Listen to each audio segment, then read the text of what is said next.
I never thought I'd be the guy writing something like this. But here I am. It feels surreal. And yet, when I look back, I realize there were signs I ignored. Even so, nothing could prepare me for what I heard. My wife, Kate, and I have been married for 7 years. We're both in our mid-30s, and we have a good life, a nice house in a good neighborhood. I run a successful construction company, and she works in pharmaceutical sales, making a decent amount with plenty of travel. It's easy to think everything is perfect when you look at us from the outside, but it wasn't always like that. About 3 years into our marriage, Kate's father unexpectedly passed away from a heart attack at 58. No life insurance, very little savings. Kate's mom struggled financially after that, and it seemed to hit Kate hard. She became almost obsessed with the idea of financial security, with preparing for the worst. She insisted we both get substantial life insurance policies, especially after seeing how her family had been affected by her dad's death. At the time, it made sense. I agreed to a $2 million policy with her as a beneficiary, and she took a smaller one, $500,000, with me as the beneficiary.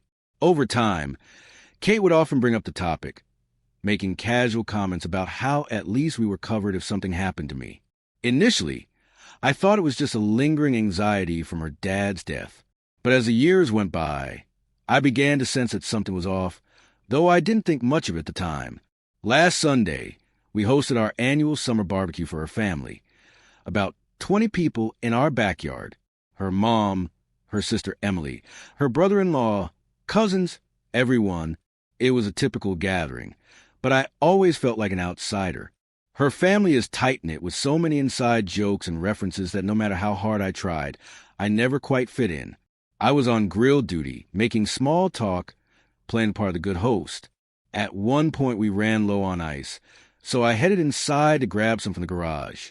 To get there, I had to walk through the kitchen, and as I passed by, I overheard Emily's voice. "Must be exhausting keeping up the act all the time," she said. Kate's response caught me off guard. "You get used to it," she replied, sounding different, colder, sharper. "Besides, it's not forever. When he dies, you'll finally be free and rich." I froze in place, trying to process what I had just heard. Kate laughed, and I could hear Emily laughing too. "The policy's worth more than he is," Kate added, still laughing. I stood there frozen. I couldn't believe what I was hearing. My wife of 7 years, casually discussing my death as though it were a financial transaction. Her ticket to a better life. It felt like a punch in the gut, but somehow I regained my composure. I grabbed the ice and walked back outside, carrying on like nothing had happened. For the next 3 hours, I played the gracious host. I laughed at their jokes, refilled drinks, and sat next to Kate as she casually had her arm around me, talking about our upcoming vacation plans, a vacation she had no intention of taking with me. That night, after everyone left and we were cleaning up, Kate commented that I seemed a little off. I lied and said it was just heartburn, then went to bed early, lying awake while she scrolled through her phone, probably texting Emily about their little inside joke. I couldn't shake what I'd heard. The next morning I called into work and took a few personal days. When Kate left for a sales conference in Chicago, I knew it was time to act. My first call was to my lawyer, Michael, who handles all my business matters. I explained what had happened and asked what my options were. He was appalled and immediately advised me to document everything and take my time with my next steps. "Don't confront her yet," he told me. "Let's make sure you're protected first." Then I called my insurance agent, Phil. I've known Phil for years, long before Kate came into the picture. He handled all my business insurance, and I trusted him. I explained the situation and asked him to help me make sure my policies were secure. The weight of everything was sinking in. I never thought I'd find myself in this situation, but now I had to figure out how to protect myself and move forward. I had explained the situation and asked if she could do anything to speed up the payout of my life insurance. I felt ridiculous asking, still unable to fully believe I was even saying it out loud. "Insurance fraud and murder aren't as rare as you'd hope," he said seriously. "Let me make a few calls over the next 3 days," he added. During that time, while Kate was out of town, I took a number of steps.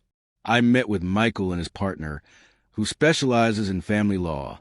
I documented everything I could remember about Kate's comments regarding my life insurance over the years. I installed security cameras in our house under the guidance of my lawyer, who ensured they were legally placed. I had the IT guy from my company check my food, drinks, and personal care products for any unusual substances. I moved half of our joint assets to a secure account, which my lawyer confirmed was legal in our state. I filed to change my life insurance beneficiary from Kate to a trust controlled by my parents. I also contacted the insurance company's fraud department, which surprisingly took my case seriously. They had already flagged multiple inquiries from Kate over the years about the policy's payout conditions, how long investigations took for accidental deaths, and whether any investigations took place in those cases. Seemingly innocent questions, but together they raised alarms. By Wednesday evening, everything was in place. Kate would be home on Thursday afternoon. The morning of Thursday, 2 letters arrived at our house. One from my lawyer outlining divorce proceedings, and another from the insurance company notifying her that the policy had been changed and that an investigation into potential fraud was underway. I wasn't home when she received them. I had moved most of my important belongings to a rental property I own across town. Kate had never shown any interest in the boring business details of my company's real estate holdings. Around 4 p.m., the text started, "WTF are these letters? Call me immediately. This isn't funny. You can't just change our policy without discussing it. I know you're reading these." I didn't respond. Then her mother started calling. First my cell, which I ignored, then my office. My assistant, who knew the basics of the situation, politely informed her that I was unavailable. According to my assistant, her mom was alternating between rage and tears, claiming there had been a terrible misunderstanding, and I needed to call Kate right away. By evening, Kate's tone had shifted completely. "Babe, I don't know what you think you heard, but it was just stupid sister talk. Emily and I make dark jokes sometimes. It doesn't mean anything. Please come home so we can talk about this. You're scaring me." Her mom called 17 times that night. At 10 p.m., I texted her, "Margaret, there's nothing to discuss. I heard what I heard. Please respect my decision." She responded immediately, "You're tearing this family apart over a stupid joke. Kate loves you. She would never hurt you." I didn't reply. The next day, Friday, Kate showed up at my office. My assistant intercepted her in the lobby and politely but firmly informed her I wasn't available. She caused such a scene that security had to escort her out. That was 2 weeks ago. Since then, she has cycled through a full range of reactions: anger, pleading, gaslighting, threats, and now it seems she's deployed her entire family, including her mother, to try and get me to talk to her. I haven't responded to any of them. All communication now goes through my lawyer. The divorce is moving forward, and the insurance company is continuing their investigation into her inquiries about the policy. Emily sent me a long email claiming they were just joking, and I was destroying Kate's life over nothing. I forwarded it to my lawyer without replying. Kate's mom has been the most persistent. The calls eventually stopped, but yesterday she showed up at my job site. I was inspecting a new development when I saw her, looking completely out of place, standing among construction equipment in her country club casual outfit. She told me she's not sleeping, she's not eating, as if that should matter to me. She said, "Whatever you thought you heard, you're wrong. My daughter loves you." I looked at this woman who raised a daughter capable of laughing about her husband's death and felt nothing but pity. "Margaret, your daughter told her sister that my life insurance policy is worth more than I am, that when I die, she'll finally be free. There's no misinterpreting that. She insisted it was just dark humor. You know how girls talk." I replied, "No, I don't think wives usually joke about looking forward to their husband's death." I asked her to leave my work site. She tried to say more, but one of my crew chiefs had already called security. As she was being escorted to her car, she called back, "You made one mistake. Are you really throwing away 7 years over one stupid comment?" But that's the thing. It wasn't just one comment. It was a glimpse behind the curtain at who my wife really is.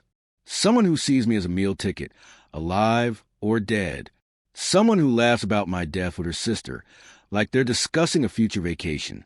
I keep asking myself if I'm overreacting.